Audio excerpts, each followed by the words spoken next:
नमस्कार दोस्तों, स्वागत है आपका मेरे चैनल में। मेरा नाम है रिपुदमन सिंह और मैंने बीटेक कर रखा है आईटी गुवाहाटी से, केमिकल इंजीनियरिंग ब्रांच में, और मैंने 2 बार जेई निकाला है, ये तो आपको पता ही होगा। ठीक है, तो वीडियो को शुरू करने से पहले आज के जल्दी से टारगेट लिख दीजिए। इस वीडियो में आपका ऑर्गेनिक केमिस्ट्री की दिक्कत जो आपको फेस हो रही है वो उसका एक सोल्यूशन दूंगा।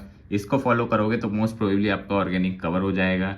ठीक है, रिसोर्सेज, नोट्स वगैरह उसकी बात भी पूरा A to Z इस वीडियो में डिस्कस्ड है। कहाँ से क्या करना है सब मैं आपको बताने वाला हूँ। ठीक है, तो चलिए टाइम वेस्ट नहीं करते हैं आप लोगों का, सिंस जेई एडवांस आ रहा है तो जल्दी से आपको बता देते हैं। ठीक है, देखो अभी कंडीशन आपकी ये हो सकती है कि आपने पढ़ लिया ऑर्गेनिक केमिस्ट्री, कुछ टॉपिक वीक हैं, तो भी ये जो मैं बता रहा हूँ वो अप्लाई कर लेना, चल जाएगा काम। ठीक है, अगर आपने बिल्कुल नहीं पढ़ा है तो भी ये चल जाएगा काम। ठीक है, तो हर एक सिनेरियो के लिए ये स्ट्रेटेजी बेस्ट है। ठीक है, तो अब मैं एक चीज़ बता दूं, ऑर्गेनिक जो है पूरी लॉजिकली रहती है मोस्ट प्रोबेबली। ठीक है, फुल लॉजिकल है, थोड़ा सा रट्टा भी कहेंगे क्योंकि आपको रिएजेंट्स वगैरह रटने पड़ते हैं कि क्या डालने से क्या बन जाता है। ठीक है, और इसमें बहुत ज़्यादा इंटरलिंकेज है ऑर्गेनिक के चैप्टरों में। ठीक है, कोई भी कंसेप्ट कहीं भी मिक्स हो सकता है, तो इंटरलिंकेज जहाँ आ जाए समझ जाओ कि जेई का फेवरेट है। तो आपको पता ही है कितना मज़ा आता है जेई को इंटरलिंक करने में चीज़ें। ठीक है, तो जेई के जो ऑफिशियल जो क्वेश्चन होते हैं ना, वो ऐसा नहीं है कि रैंडम कहीं से भी दे देते हैं, वो फॉरेन ऑथर्स की बुक पे बेस्ड रहते हैं। ठीक है, अब आप फॉरेन ऑथर्स की बुक तो पढ़ोगे नहीं, ये टॉपर पढ़ते हैं। ठीक है, वो भी बहुत ज़्यादा सब कुछ करने के बाद पढ़ते हैं भाई इन एंड। ठीक है, तो बहुत ही बल्कि होती है, तो आप उसकी सेलेक्टिव रीडिंग करनी चाहिए वैसे तो, बट आप नहीं कर सकते। मैं बता रहा हूँ बहुत मुश्किल, आपको समझ में नहीं आएगा क्या इंपॉर्टेंट है क्या नहीं। तो इसकी ओर मत जाना। अगर कोई फॉरेन ऑथर की बुक बता रहा है आपको तो भाई आपका कट रहा है और कुछ नहीं हो रहा। ठीक है, तो अब बात आती है जैसे कुछ बुक है अपने इंडियन ऑथर की, जैसे ओपी टंडन। भाई ओपी टंडन इतनी मोटी बुक है। ठीक है, अब एक बात बताओ, इतनी मोटी बुक तुम पढ़ोगे कैसे? समझ रहे हो? पढ़ लोगे तो भाई सिर्फ ऑर्गेनिक ही होगा, फिर और कुछ नहीं हो पाएगा। ठीक है, तो ओपी टंडन जैसी बुक को भी साइड करो, अभी इसका बिल्कुल भी टाइम नहीं। अब अगर आपने ले लिए तो आपने पैसे वेस्ट तो कर दिए, बट ठीक है कुछ नहीं कर सकते। MS चौहान आप लगा सकते हो प्रैक्टिस के लिए, कोई दिक्कत नहीं है, बट एक चीज याद रखना है, MS चौहान में बहुत सारे क्वेश्चन गलत भी हैं। सही सुना आपने, गलत हैं, बहुत सारे गलत हैं। आपको लगेगा ना कि सारे आंसर सही है, ना ना ना, कुछ चीजें हैं जो MS चौहान में गलत भी दे रखी हैं। तो कंसेप्ट अगर आपके नहीं बने हैं तो बिगड़ भी सकते हैं MS चौहान से। ठीक है, तो मैंने पूरी तरह से नहीं निकाल लगाई थी MS चौहान, कुछ सेलेक्टिव क्वेश्चन ही करे थे जहां मुझे लग रहा था ये क्वेश्चन में कुछ एम्बिगिटी है, तो छोड़ दिए थे। ठीक है, अब बात आते हैं कि अभी आपको क्या करना है। ठीक है, तो अब मैं आपको ज़रा पूरा समझा देता हूँ। देखो, थ्योरी कहाँ से पढ़नी है, हो सकता है आपने कोचिंग में लेक्चर करे हो तो ठीक है, कोई दिक्कत नहीं है, चल जाएगा। वैसे तो मैं यही कहूँगा कि आप किसी भी कोचिंग का शीट या मॉड्यूल को फॉलो कर लीजिए। ठीक है, और उसके नोट्स बना लीजिए। ठीक है, अगर आपके पास नोट्स नहीं है ना, तो अगर आपको नोट्स चाहिए तो देखो मैं टेलीग्राम का लिंक डिस्क्रिप्शन में दे रहा हूँ। ठीक है, तो आप जाइए जल्दी से टेलीग्राम के लिंक पे। ठीक है, और वहाँ पे आपको नोट्स वगैरह मिल जाएंगे और थोड़ा सा मटेरियल भी मिल जाएगा, तो ज्वाइन कर लेना। ठीक है, अब बात आती है क्वेश्चन प्रैक्टिस की।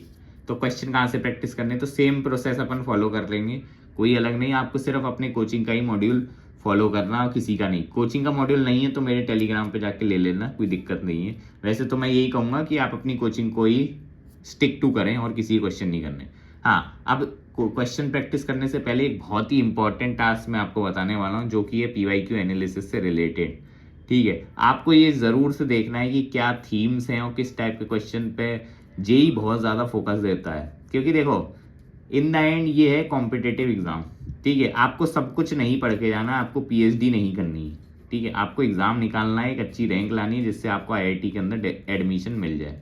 ठीक है, इन द एंड आपका गोल IIT में एडमिशन लेना है, ना कि कुछ और। ठीक है, तो अब मैं आपको बताने वाला हूँ PIQ को कैसे एनालाइज करते हैं। और कुछ लोगों ने कल कमेंट करके बोला था कि भैया आप ही करके बता दो। अरे भाई, करने को तो मैं सब कुछ कर सकता हूँ। ठीक है, मैं आपको सब दे दूंगा, रिटर्न नोट्स, ये तब A to Z, पर पता है इसमें आपकी मेहनत नहीं लगेगी ना। जहाँ आपकी मेहनत नहीं लगी ना, वहाँ पे मैं बता रहा हूँ रिजल्ट नहीं आता। खुद से जब चीज़ें करोगे ना तब बेस्ट रिजल्ट आएगा भाई, क्योंकि एफर्ट लगता है ना, तब चीज़ें याद होती हैं। खुद से हमेशा ट्राई करना, खुद से नोट्स बनाओगे ज़्यादा याद होंगे, किसी और के उठाओगे कम याद होंगे। हमेशा देखना, ये होगा हमेशा।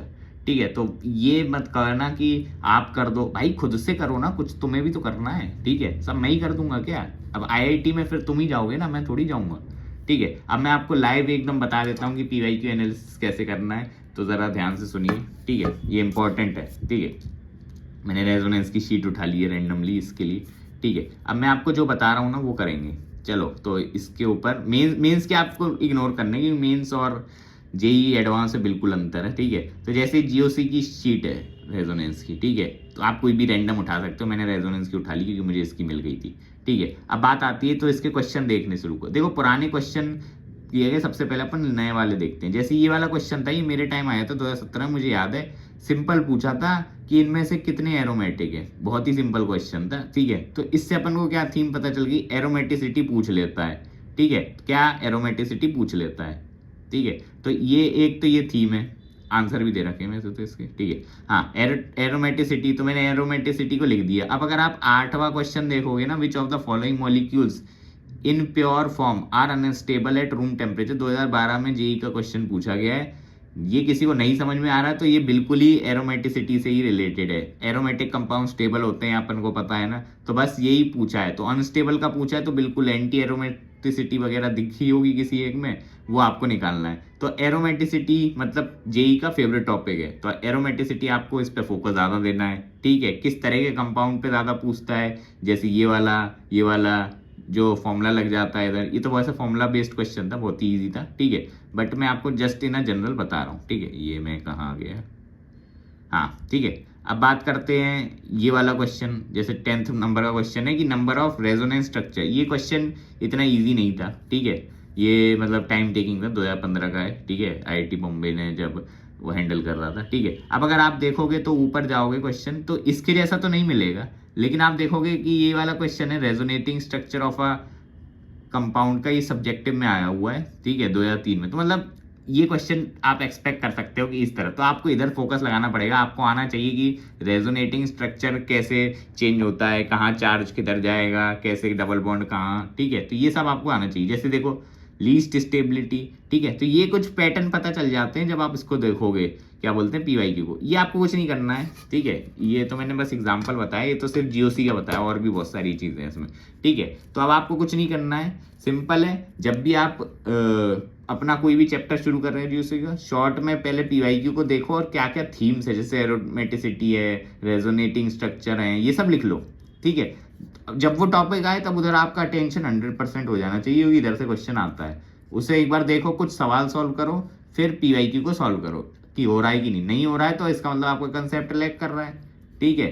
5 मिनट से ज़्यादा आपको किसी भी पीवाईक्यू पे टाइम देना नहीं है, और 5 मिनट से ज़्यादा किसी क्वेश्चन पे टाइम देना ही नहीं है इन जनरल, याद रखो, ठीक है, क्योंकि टाइम का भी खेल है, ठीक है। अब एक याद रखना एक चीज़, जो ऑर्गेनिक है ना, उसमें कंसेप्ट तो होते ही हैं, साथ ही साथ बहुत सारे एक्सेप्शन भी होते हैं। एक्सेप्शन पे ही most probably JEE question tricky बना सकता है, तो एक्सेप्शन आपको रट के जाने हैं हर जगह के, कि हो सकता है किसी कंडीशन में किसी रिएजेंट से कुछ और चीज़ बन रही है जो आप एक्सपेक्ट कर रहे हो नॉर्मल, तो ऐसे क्वेश्चन बहुत आते हैं, तो ये आपको अच्छे से देखना है। ये अब आपको पूरे शीट में मिल जाएगा और नोट्स में मिल जाएगा, जो मैं आपको प्रोवाइड करा रहा हूँ, ठीक है। अब एक चीज याद रखना, जो ऑर्गेनिक है ना, उसके क्वेश्चन डुएबल आते हैं, ऐसा इम्पॉसिबल क्वेश्चन नहीं देगा। एक दो क्वेश्चन कई का रैंडम रहते ही हैं, वो सबके लिए रैंडम है, कोई दिक्कत नहीं है, वो छोड़ दो, सारे थोड़ी करके आने हैं। 40% पे सिलेक्शन हो जा रहा है भाई, ठीक है, तो सारे नहीं करने, और बहुत ही स्कोरिंग टॉपिक है, ठीक है। एक चीज याद रखना, बायोमोलिक्यूल्स वगैरह भले ही ऑर्गेनिक से इतना डायरेक्ट रिलेट ना करे, पर इसको छोड़ के मत जाना, ये जेई का one of the favourite topic है। बहुत स्कोर मतलब बहुत ज़्यादा क्वेश्चन दे देता, तो एक बार देख ही लेना, ठीक है। तो बस आपको टेलीग्राम ग्रुप ज्वाइन कर लो और आपको कुछ नोट्स वगैरह मिल जाएंगे। और देखो, नोट्स से मैं बेटर आपको बता रहा हूँ, अपने से खुद से पहले समझो, फिर नोट्स को एक बार देख लेना, उसमें कुछ एक्स्ट्रा कुछ पॉइंट मिल जाए, कुछ ट्रिक मिल जाए, वरना और कुछ मत करना, ठीक है। बस यही था आज की वीडियो में। थैंक्स फॉर वॉचिंग, मिलते हैं आपको नेक्स्ट वीडियो में, बाय बाय।